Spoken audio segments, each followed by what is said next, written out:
Forms of literature, literary terms of condition या literary movements, कुछ भी कह लें। यहाँ पर इसका एक पार्ट है ट्रेजेडी। ट्रेजेडी को समझ लेते हैं यहाँ पर सिंपल तरीके से, सिंपल लैंग्वेज में। ये जो पूरा पार्ट इस बुक में छोटा सा करके दिया गया है, कहीं ना कहीं अगर आप ट्रेजेडी पढ़ रहे हैं लिटरेरी टर्म में, लिटरेचर के जो टर्म्स होते हैं, तो कहीं ना कहीं आपके लिए 99% सफिशेंट होता है, बल्कि 100% सफिशेंट होता है। एग्ज़ाम में जो आना होता है इसी पार्ट में से आपका आ जाएगा। काफ़ी इम्पोर्टेंट डिटेल यहाँ पर दे रखी है। तो ट्रेजेडी को सिंपल तरीके से समझते हैं। इसके एग्जाम्पल, एग्ज़ाम से रिलेटेड क्वेश्चन, किस तरह से एग्ज़ाम में क्वेश्चन बनते हैं, उसको बहुत ही सिंपल तरीके से समझते हैं। If you like please comment and subscribe. Tragedy, tragedy is a gift of ancient Greece. Gift of ancient Greece मतलब ग्रीस से उत्पत्ति ट्रेजेडी की हुई थी। The term tragedy refers to a drama of serious और sorrowful character with a fatal of disastrous conclusion. Tragedy क्या होती है? दुखद स्टोरी, सैड स्टोरी, जिसमें बस दुख ही दुख है, सुख है ही नहीं, जो हो रहा है बुरा हो रहा है। एक कैरेक्टर हो या कुछ भी हो, स्टोरी हो, कैरेक्टर हो, सब दुखी है, फैटल है, डिसास्टर दिखाया गया है, बाकी कुछ नहीं है, सिर्फ tragedy, tragedy. In other words tragedy is a play of elevated theme and diction with an unhappy ending. Simple सी बात है, शुरुआत अंत सब दुखद, कुछ भी सुखद होने वाला यहाँ पर नहीं है, अनहैप्पी एंडिंग होगी। तो ये लाइनें नॉट सो इम्पोर्टेंट। ट्रेजेडी आप जानते हैं क्या होता है कि दुख ही दुख है, कॉमेडी बिल्कुल भी नहीं आएगी। एरिस्टोटल्स या अरस्तु defines tragedy as the imitation of an action, serious, complete, and of a certain magnitude in a language beautified in different parts with different kinds of embellishment through action and not narration, and through scene of pity and fear, bringing about the catharsis of these emotions. तो ये लाइनें इतनी important वैसे हैं नहीं कि अरस्तु ने क्या डिफाइन किया है, फिर भी अगर आपको याद करनी है तो अरस्तु डिफाइन कैसे किया ट्रेजेडी को? The imitation of an action, serious, complete of a certain magnitude. इतना आपके लिए काफ़ी होगा। वो भी जो यूजीसी नेट वगैरह का एग्ज़ाम देते हैं जहाँ पर, वहाँ पर इस तरह के क्वेश्चन जो है थोड़े लाइनें वाले, लंबी लंबी लाइनों वाले क्वेश्चन आते हैं। अदरवाइज अदर एग्ज़ाम्स में बहुत ही सिंपल वन लाइनिंग क्वेश्चन होते हैं मोस्टली, और जो 2-3 लाइनों के आएंगे वो बेसिक क्वेश्चन ही रिपीट होते रहते हैं। आगे आता है there are 6 constituent parts of tragedy. 6 part दिखाए गए हैं ट्रेजेडी के। प्लॉट, प्लॉट बहुत पूछा जाता है कि ट्रेजेडी का मेन प्लॉट कौन सा है। प्लॉट किसी तरह से पूछा ही जाता है, बहुत ज़्यादा ये वर्ड जो है एग्ज़ाम में आता है। तो अब अगर आपके एग्ज़ाम में क्वेश्चन में ट्रेजेडी वर्ड से पूछा जा रहा है, ट्रेजेडी के बारे में पूछा जा रहा है, और ये 4 ऑप्शन जैसे प्लॉट है, कैरेक्टर है, डिक्शन है, सॉन्ग है, स्पेक्टेकल, तो मेन जो पूछा जाता है ज़्यादातर प्लॉट के बारे में ही पूछा जाता है। तो आंसर मेनली क्या होगा? प्लॉट। पहला पार्ट, स्टार्टिंग कहाँ से होती है? प्लॉट। प्लॉट क्या होता है? कोई स्थान, कोई जगह या कुछ भी, पहले एक हम किसी चीज़ को जैसे डिसाइड करते हैं कि शुरुआत कैसे होगी, क्या प्लॉट रखे। घर बनाना है, पहले प्लॉट चाहिए।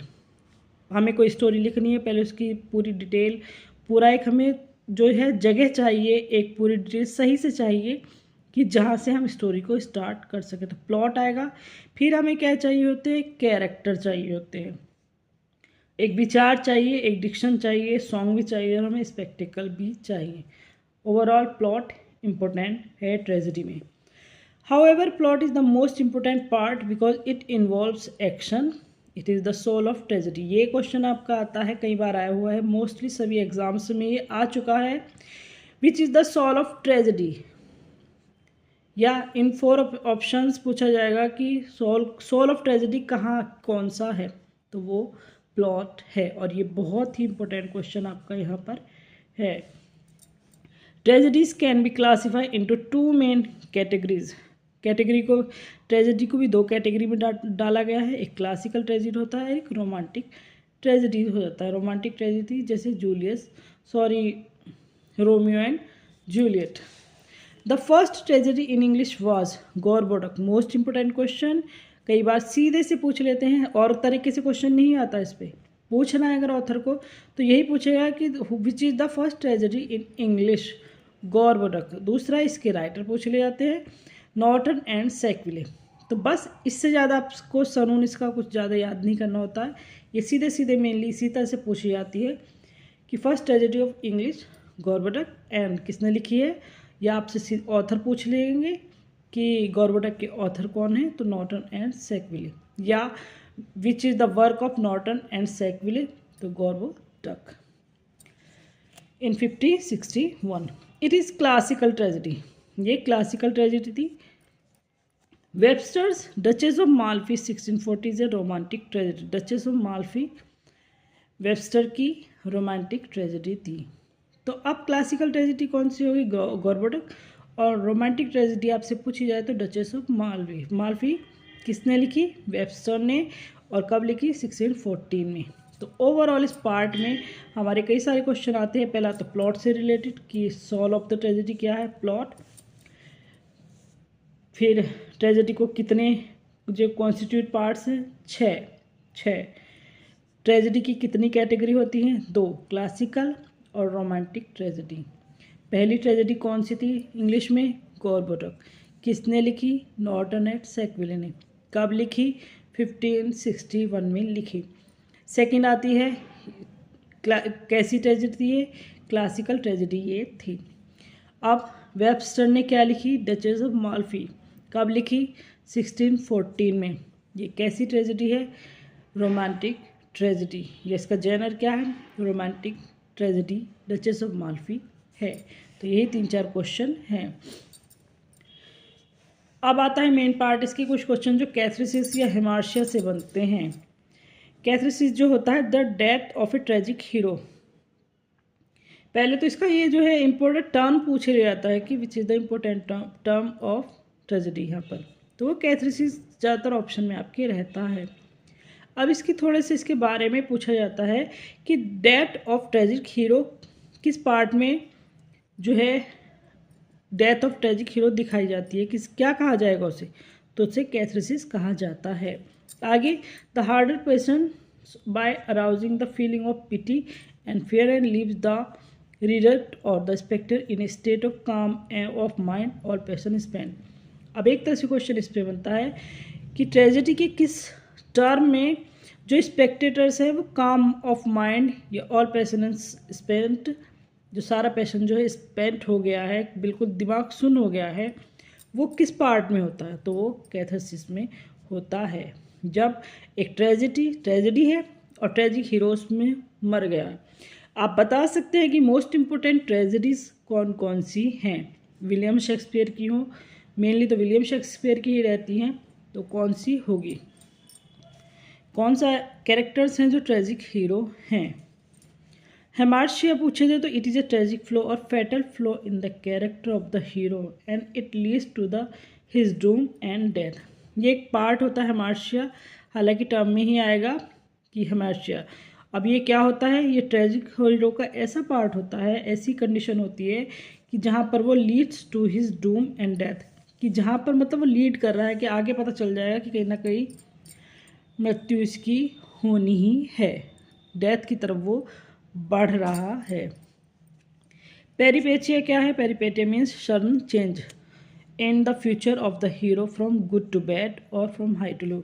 जब किसी भी प्ले में एक हीरो है उसके कैरेक्टर में अचानक से चेंज आएगा, या तो वो अच्छा हो जाएगा या वो बुरा हो जाएगा, या तो वो बहुत हाई लेवल पे जाएगा या बिल्कुल लो लेवल पे, कि बहुत अमीर हो गया या बहुत गरीब हो गया। तो ये जो कंडीशन होती है sudden change in the Fortune of the hero, इसे क्या बोलेंगे, पेरिपेटिया।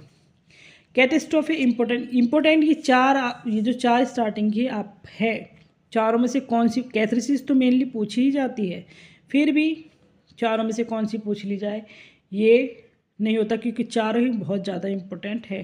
पर ऊपर टॉप पर जो रहेगी वो कैथरेसिस है, इस पर जो है ज़्यादातर क्वेश्चन जो है आता ही आता है। कैटेस्ट्रोफे क्या होता है, the end of the tragedy is called, जब ट्रेजिडी का अंत हो गया उसे क्या बोलेंगे, कैटेस्ट्रोफे। तो ये सिंपल क्वेश्चन होता है कि what we call the end of the tragedy, तो क्या कहेंगे, कैटेस्ट्रॉफे। तो इसलिए इसी छोटी सी सिंपल सी डिटेल की वजह से ये क्वेश्चन जो है बहुत ज़्यादा पूछा जाता है, क्योंकि एग्ज़ाम में इतना टफ चीज़ों को नहीं करता है जितना एग्ज़ाम देने वाला समझ लेता है। मैं बार बार यही चीज़ कहती हूँ कि एग्ज़ाम इतना टफ नहीं होता है, टफ होता है हमारे जो दिमाग की कंडीशन है, बस वो कि हम क्या सोच रहे हैं, क्या सोच कर गए हैं और क्या हम वहाँ पर सोच रहे हैं। अदरवाइज़ 4 ऑप्शन आपके पास होते हैं, उन 4 ऑप्शन में से एक आंसर आपके सामने होता है, पढ़ा हुआ आपका सब कुछ होता है, लेकिन बस पहचानना रहता है। द हीरो ऑफ हीरोइन और both meet the end at this point. यहाँ पर हीरो या हीरोइन दोनों एक दूसरे से मिलते हैं इस पार्ट में। तो लास्ट हो रहा है, लास्ट में तो हीरो हीरोइन मिल ही जाते हैं, अब चाहे वो कैसे ही मिल गए, क्या उनकी कंडीशन है इस पर डिपेंड नहीं करता। ट्रेजेडी है तो बेचारे दुखी होकर क्या हुआ, ख़त्म सब काम। Recognition, when a tragic hero remains stay in a state of deception और illusion for long, it is called recognition. जब एक हीरो है या हीरोइन है एक स्टेट ऑफ डिसेप्शन में रहता है लंबे टाइम तक, उसे रिकॉग्निशन कहा जाता है। अगला पार्ट आता है इसमें पोएटिक जस्टिस का। It is given of reward और punishment in proportion to one's virtuous और एविल डीड्स। पोएटिक जस्टिस, हर एक नाटक, हर एक कहानी, हर किसी की लाइफ में एक टाइम ऐसा आता है कि जब बुरा करा है तो बुरा मिलेगा, अच्छा किया है तो बुरा अच्छा मिलेगा। तो यहाँ पर रिवार्ड ऑफ पनिशमेंट होता है, अगर अच्छा किया है तो अच्छा होगा, बुरा किया है तो बुरा होगा। तो इसी हिसाब से पोएटिक जस्टिस, जो पोइट्री में भी न्याय तय कर दिया है ऑथर ने, उसी को पोएटिक जस्टिस कहा जाता है। सॉलिलोक्यू इम्पोर्टेंट पार्ट है ये भी। द सीक्रेट थॉट और सीम, बहुत ज़्यादा ये भी पूछा जाता है, इम्पोर्टेंट में ही आएगा ये। द सीक्रेट थॉट और seem in the mind of a character are known to the audience through a soliloquy. It is a dramatic device which may be called as a loud thinking. अब आप जो है Indian नाटक आप देखते होंगे, उसमें क्या मोस्टली जो कैरेक्टर है अकेला अकेला ही बोलता रहता है, दिमाग की बात अब बोल रहा है, लाउड थिंकिंग है, बोल रहा है वो। और मोस्टली इंडियन सीरियल्स में तो ये होता ही होता है कि बोल रहे हैं कि मैं इसके साथ ऐसा करूँगा, वैसा करूँगा, ये करना है, वो करना है।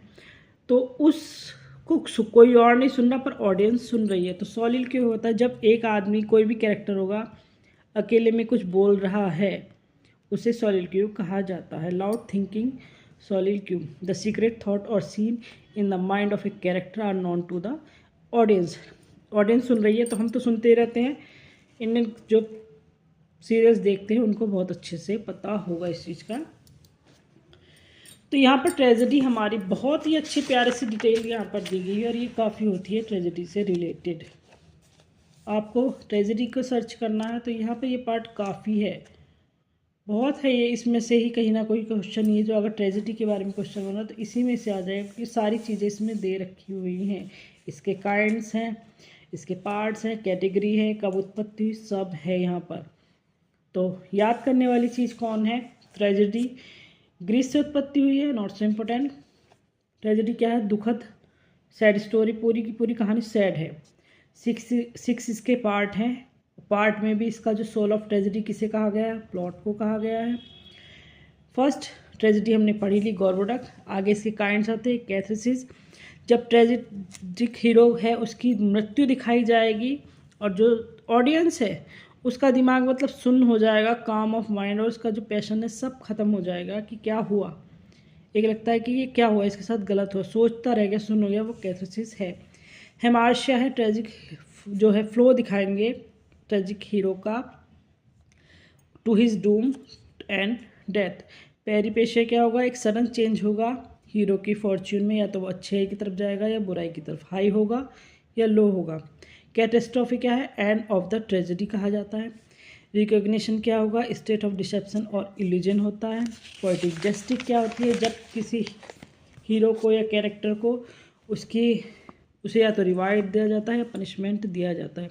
सॉलिलोक्यू, जब अकेले में जो भी कैरेक्टर है ट्रेजेडी का, वो अकेले में कोई बात बोल रहा है और उसे ऑडियंस सुन सकती है, बाकी उस प्ले के अंदर कोई और कैरेक्टर नहीं सुनता, लाउड थिंकिंग होती है, तो उसे सॉलिलोक्यू कहा जाता है।